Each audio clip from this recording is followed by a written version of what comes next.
la même eau chaude qui rend mou, friable, malléable, une patate douce entre les mains, est la même eau chaude qui durcit un œuf. La vérité est que il n'y a ni de bon ni de mauvaise situation dans la vie. Mais c'est notre réaction envers eux qui détermine leur nature. Bienvenue à toi dans cet nouvel épisode. Aujourd'hui, je vais te partager 4 rituels que moi-même je mets en pratique quotidiennement pour m'assurer d'être heureux dans chaque situation.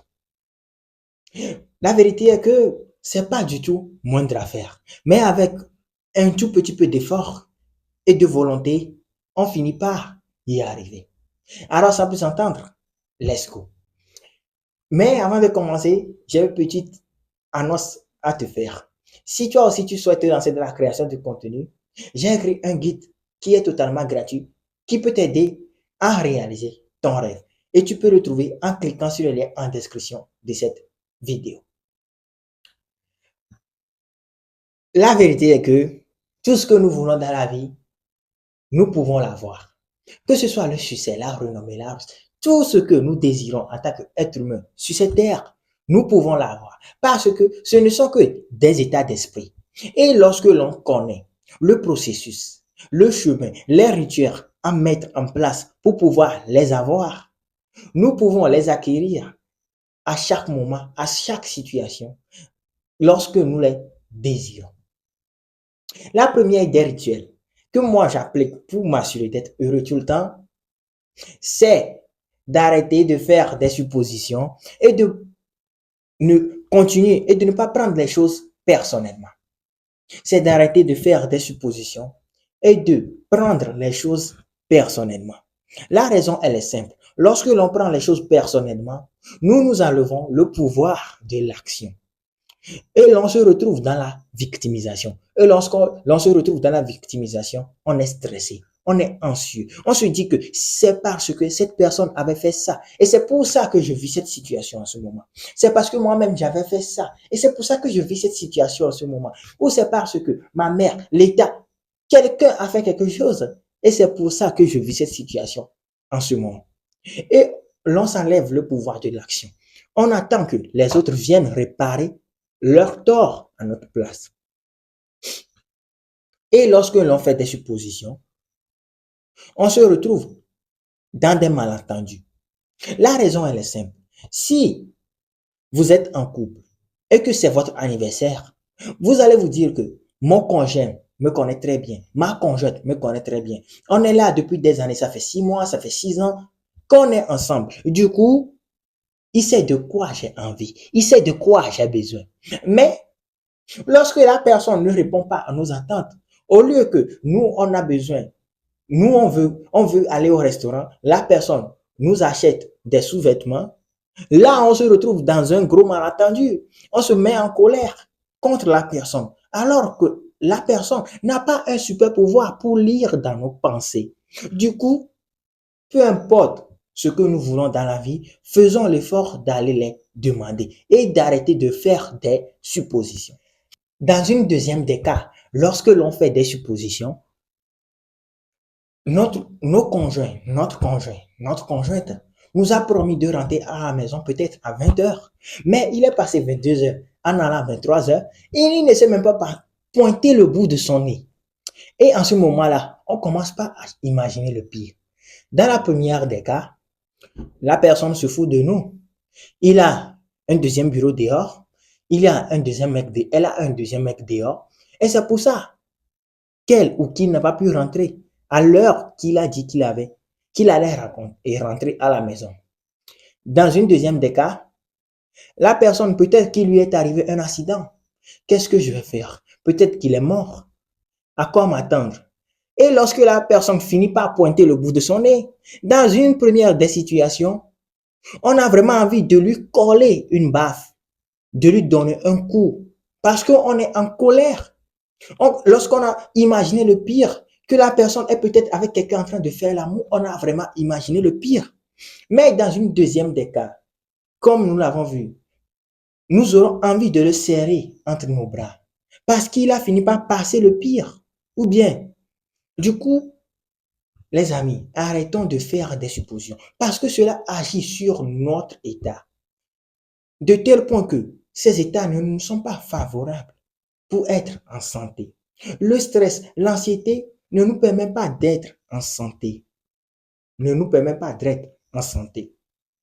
Et comme le dit si bien ce dicton chinoise, la personne qui blâme les autres a un long chemin à faire. La personne qui se blâme lui-même a un court chemin à faire. Et la personne qui ne se blâme pas lui-même et qui ne blâme pas les autres a déjà parcouru son chemin.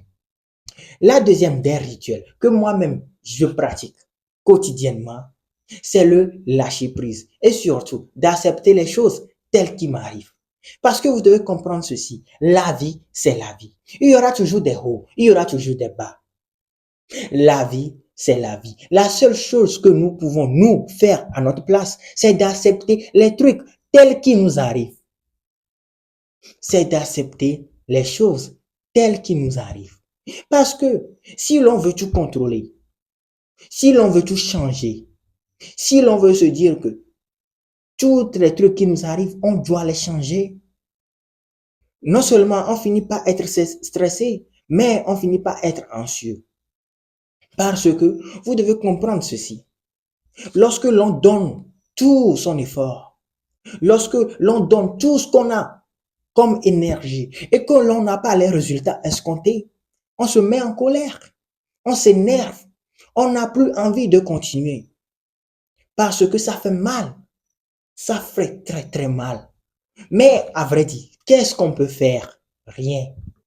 Qu'est-ce qu'on peut faire dans cette situation? Rien. Parce qu'on ne peut pas contrôler. On ne peut pas les contrôler.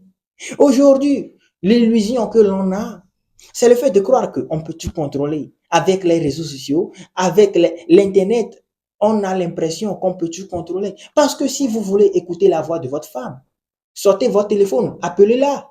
Si vous voulez écouter la voix de vos parents, sortez votre téléphone, appelez-la. Si vous voulez écouter la voix de vos parents, sortez votre téléphone, appelez-la. Si vous voulez commander une pizza, sortez votre téléphone, commandez-la. Vous voulez regarder une série, sortez votre téléphone, commandez-la. Tout ce que nous voulons aujourd'hui, nous pouvons le faire grâce à Internet. Et c'est ce qui nous fait croire qu'on peut tout contrôler dans la vie, alors qu'on ne le peut pas en vrai. Parce que la vie, c'est un long rivière. Et si l'on veut y suivre, on est obligé de suivre le courant et de ne pas vaguer contre le courant. Du coup, l'une des citations qui m'aide moi et que je répète tous les matins, tous les soirs et dans presque toutes les situations qui m'arrivent dans la vie, c'est celle de Marc Aurèle qui dit que la force me soit donnée d'accepter ce que je ne peux pas changer, le courage de changer ce que je peux changer et la connaissance de pouvoir distinguer les deux. La troisième des rituels que moi-même j'applique pour m'assurer d'être heureux tout le temps, c'est de me concentrer sur le bon côté de chaque situation. Parce que vous devez noter ceci, comme le dit si bien l'un de mes grands mentors, Karamo, l'être humain est comme une montre. Tu peux faire des centaines, des milliers de bonnes choses à la personne. Et la minute qui suit, si tu fais un acte qui n'est pas en sa faveur, qui ne trouve pas bon, qui trouve mauvais, il va concentrer son attention là-dessus. Ce n'est pas de sa faute, c'est parce que notre esprit utilise un filtre par lequel il filtre tout ce qui nous arrive pour nous présenter le mauvais côté de chaque chose. C'est pourquoi il est important de chercher à concentrer notre attention sur chaque situation qui nous arrive. Parce que comme je l'ai dit au début, il n'existe ni de bon ni de mauvaises situations dans la vie. C'est notre réaction envers eux qui détermine leur nature. Je ne dis pas de dire que ça craint. Bien sûr que ça craint. Bien sûr que c'est mauvais. Bien sûr que ça sent pas bon. Bien sûr que c'est dur. Mais cela n'empêche pas de trouver le bon côté de chaque situation. Prenez le temps de respirer profondément. Dites que ça craint. Dites que c'est pas bon. Dites que ça sent pas bon. Mais faites l'effort de vous concentrer votre attention sur les bonnes choses de la vie. Peut-être que dans la journée, vous avez rencontré un ami de si longue date que vous vous êtes perdu de vue. Peut-être que vous avez pris un café qui vous est vraiment mémorable. Peut-être que vos collègues vous ont partagé une bonne nouvelle. À la fin de chaque soirée, prenez le temps de se souvenir au moins de trois bonnes choses qui vous est arrivées. Parce que cela vous force à être en joie. Cela vous force à être heureux. Cela vous force à être en extase totale. La dernière et la quatrième des rituels que je mets en place pour m'assurer d'être heureux tout le temps, c'est la gratitude. La gratitude n'est pas simplement le fait de se dire qu'on est reconnaissant pour les situations qui nous arrivent, bon comme mauvais. La gratitude, ce n'est pas simplement le fait d'être reconnaissant pour les trucs qui nous arrivent. Non, c'est un mode de vie que nous choisissons de vivre. Parce que le fait de se lever chaque jour est une chance en soi. Le fait de manger notre nourriture naturellement, c'est une chance en soi.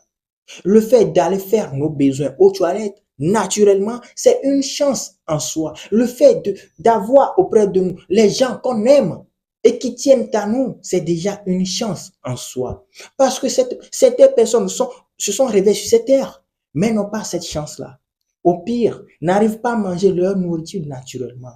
Ils sont obligés de le mettre dans des fils pour pouvoir entrer dans leur estomac.